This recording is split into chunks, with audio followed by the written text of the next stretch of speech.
Now if we wanted to play co-op where we actually wanted what we did to affect each of us to affect the end result, a fun thing here is we can go to our goal. We can set up the goal rules to be on team.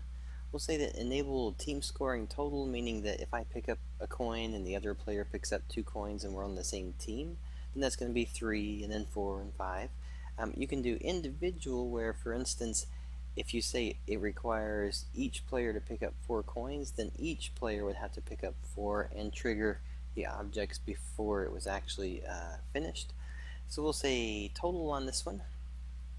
And then the win condition, we'll be playing with each other, so there's not really going to be a tie option or anything needed, but we'll just go ahead and say that to win the game, though, in terms of team, we're going to say that we have to get the items, and the items are going to be, the condition is going to be greater than, and it'll make more sense when we actually do a team setup for it.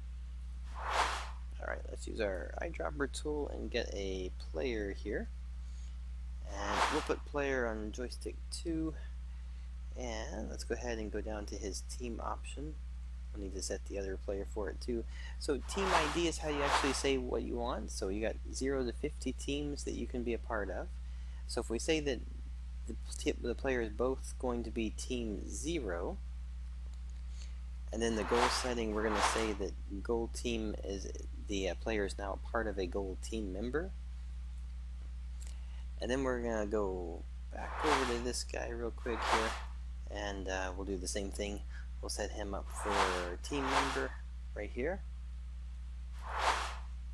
So now, if you have the play animation enabled for win, lose, and tying, now if I go through here and I pick up one, I pick up a second, I go over here and I trigger the goal, I could go by myself, this player, and go ahead and finish and get the coin.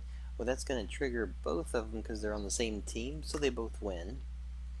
Now, because we're doing a tally and we're actually totaling up the scores amongst both of them, you could also have it where you're both picking up coins, both getting these, whichever one gets to there, and they both win. So 4 coins required for the win, but between your whole team set of members. Alright. So that's basic setup for like for doing a co-op, for being able to play. There's a lot of cool things that we'll get into on later videos, and explain all the kind of neat processes and things you can do to have them working with each other. But then at the same time, we'll take a look at the next video, and we'll just do one where there's competitive side.